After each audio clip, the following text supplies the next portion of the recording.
कमलेश यादव लिखा गया है। हमें तो नहीं लगता ये कमलेश यादव कोई जिला पार्षद है और न कर्मचारी है। अब मैं यही जानना चाहूँगी कि इतनी बड़ी त्रुटि कैसे हो गई।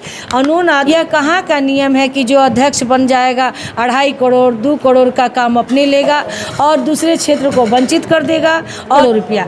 तो 10 करोड़ रुपया माननीय अध्यक्ष जी के पास कहाँ से आया। उनका आय देखा जाए, उनका आय का स्रोत देखा जाए। मेरी जनता है तब कहीं अध्यक्ष है। हमारी जनता ने वोट दे के हमें जिताया है, हमने अध्यक्ष बनाया है, अध्यक्ष ने हमें पार्षद नहीं बनाया है। इन दिनों सिवान में जिला परिषद में काफ़ी विवाद चल रहा है, किस बातों को लेकर विवाद चल रहा है?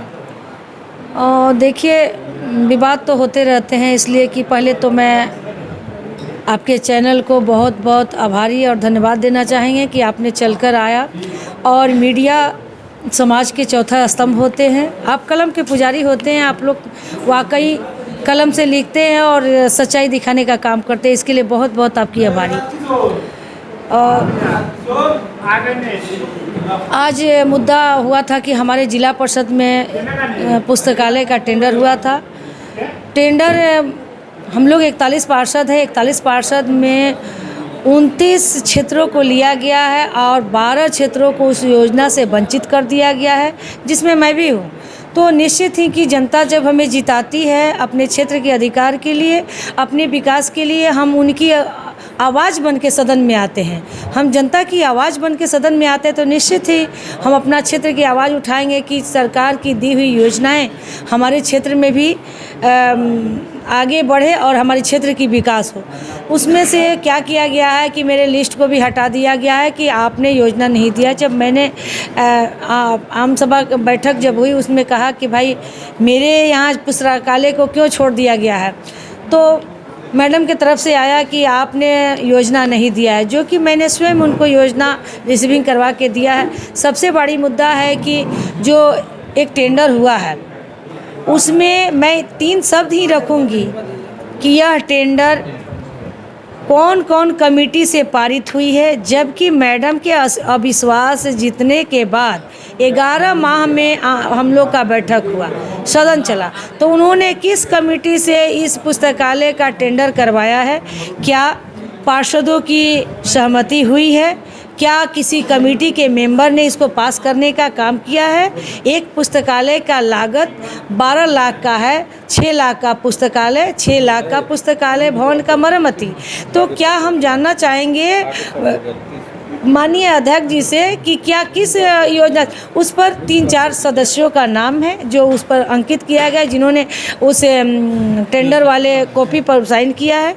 उसमें कुछ ऐसे भी नाम उसमें साइन है जो हमारे पार्षद हैं ही नहीं, न कर्मचारी है, न पदाधिकारी है, न जिला पार्षद है। वो कौन कौन से नाम है मैम? उन नामों में कौन कौन सा नाम है? नाम में उसमें बबीता देवी है, राम दुलार वर्मा है, लेकिन एक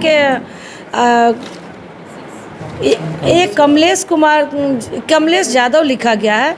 हमें तो नहीं लगता ये कमलेश यादव कोई जिला पार्षद है और न कर्मचारी है। अब मैं यही जानना चाहूँगी कि इतनी बड़ी त्रुटि कैसे हो गई। अननोन आदमी आखिर वो है क्या। अगर किसी कमेटी का मेंबर है तो हमें उसको प्रकाशित किया जाए कि किस कमेटी के मेंबर है। अननोन आदमी द्वारा आनन फानन में टेंडर करवा लिया गया है और 12 क्षेत्रों को इस योजना से वंचित करवा दिया गया है। अच्छा मैम, आपने बहुत सारी योजनाओं का नाम लिया जिसमें कहा गया है कि मतलब कम राशि दी गई है, कि खुद अध्यक्ष ने मोटी रकम अपने क्षेत्र में योजनाओं का मोटी रकम लेकर काम कराया है, बल्कि और जो पार्षद है, जिला पार्षद है, उनके क्षेत्रों में बहुत कम लागत की राशि पास कराएगी। वो कौन कौन सी योजना है, क्या मैटर है उसका? और देखिए, करीबन आपको कुछ महीनों पहले ये कि हम लोग का 6वीं वित्त आयोग का मत पारित हुई थी। करीबन मैं आपको तारीख बताना चाहूँगी 13/6/2024, तो उसमें पारित हुई थी। उसमें नाला और पीसीसी और स्कूल मरम्मती का काम भी हम लोग को मिला था सर। तो उसमें माननीय हमारी जिला अध्यक्ष ने बाकी लोगों को एक एक दिया है, जहां अपने लाखों का उसमें योजना उठाने का काम किया है। मेरे पास एक 6वीं वित्त आयोग का एक कॉपी है, मैं दिखाना चाहूँगी कि देखिए यह स्कूल है, स्कूल योजना जो हमारे 6वीं में हम लोग लिए हैं। तो देखिए यहाँ सारे लोग को एक एक स्कूल है, एक एक स्कूल का नाम है और राशि दी गई है 5.5 लाख 5.5 लाख। वही माननीय अध्यक्ष जी के यहाँ इतनी राशि है, देखिए उनका एस्टीमेट बना है 12 लाख 16 लाख 8 लाख 6.5 लाख। उनकी योजना हो रहा है आपको 42 लाख 50 हज़ार। और देखिए यहाँ देखिए, फिर आप यहाँ आ जाइए, टाइट अनटाइट करके लिया जाता है। तो फिर आपको ये है PCC योजना।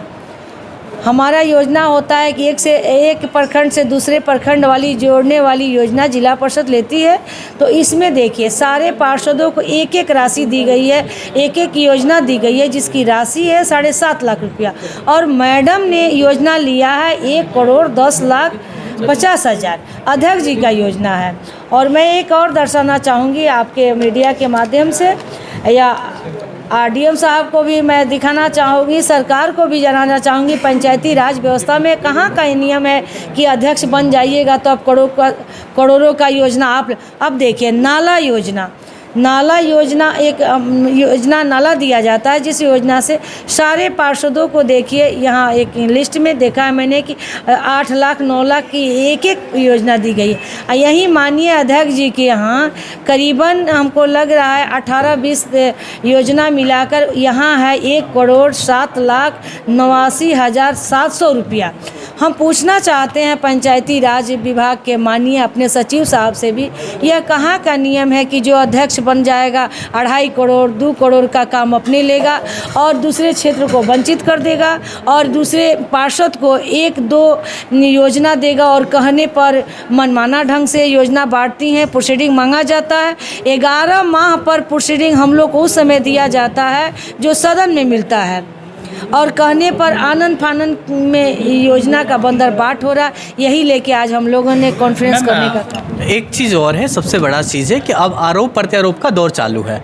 अब अध्यक्ष के लोग आरोप लगा रहे हैं कि हम लोगों ने जो पार्षद हैं उनको एक मोटी किस्त, जब हमें समर्थन करने के लिए बात कही गई थी तो हम लोगों ने एक मोटी रकम दी थी। तो अगर हम रकम देंगे तो काम क्यों देंगे? अगर ऐसा बात माननीय अध्यक्ष जी की तरफ से आया है तो हम तो कहेंगे उनकी संपत्ति की जांच कर ली जाए। किसी मीडिया बंधु के माध्यम से उन्होंने कहा था कि हम एक पार्षद को 25 लाख रुपया दिए हैं, तो हम कहना चाहेंगे कि उनको छोड़ के 40 पार्षद हुए। 40 पार्षद का 25 में अगर डिवाइड कीजिएगा तो होगा 10 करोड़ रुपया। तो 10 करोड़ रुपया माननीय अध्यक्ष जी के पास कहाँ से आया? उनका आय देखा जाए, उनका आय का स्रोत देखा जाए, कौन सा फैक्ट्री उनके पास है, कितना पैसा आया है, और उनकी संपत्ति का जाँच करवा ली जाए। हमारी भी संपत्ति का जांच कर, जिस पार्षद को अगर दी होंगी तो उनकी भी संपत्ति का जांच करवा लिया। दूध का दूध पानी का पानी सामने आ जाएगा। मैम, कभी आप सपोर्ट के अध्यक्ष के पक्ष में वोट मतलब समर्थन देती हुई नजर आई थी, आज उसी अध्यक्ष के विरोध में आज बैठी हैं, आखिर कारण कहाँ से निकल कर आया था?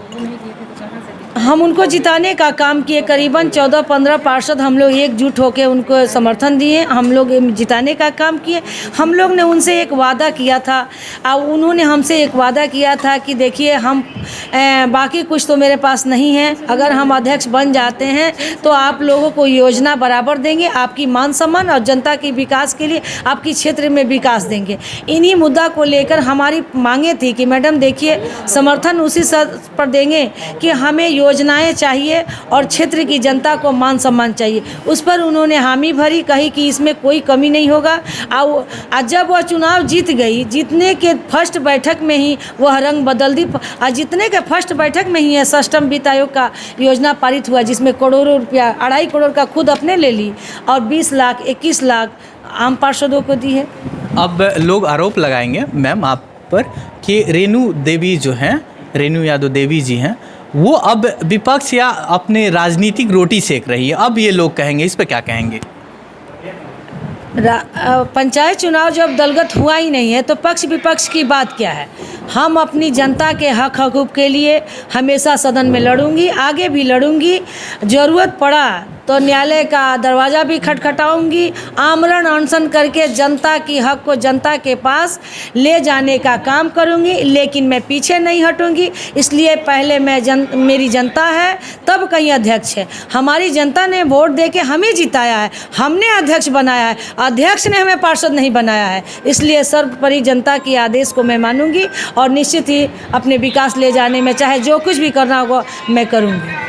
अच्छा मैम, अगर यहाँ से जिला लेवल से ये सारे मैटर सॉल्व नहीं होते हैं तो आगे की कार्रवाई क्या होगी आपके? लास्ट क्वेश्चन में आपने देखा होगा कि हमने जिलाधिकारी महोदय को भी एक ज्ञापन दिया है, जिसमें प्रतिलिपि मैंने उपायुक्त से लेके कमिश्नर साहब, जिला पंचायती राज सचिव को भी लिखा है। सारे विभाग में मैं देने का काम करूंगी और नहीं कोई भी आगे कार्रवाई हुई तो लोकतंत्र में सबका अधिकार है कि अपना हक स्वयं मांगे, तो मैं कोर्ट का दरवाज़ा खटखटाऊंगी। बहुत से साक्ष्य मेरे पास है ऑडियो वीडियो के नाम पर, जो मैं खुद अदालत में पेश करूंगी, यहाँ नहीं। बहुत बहुत धन्यवाद मैम।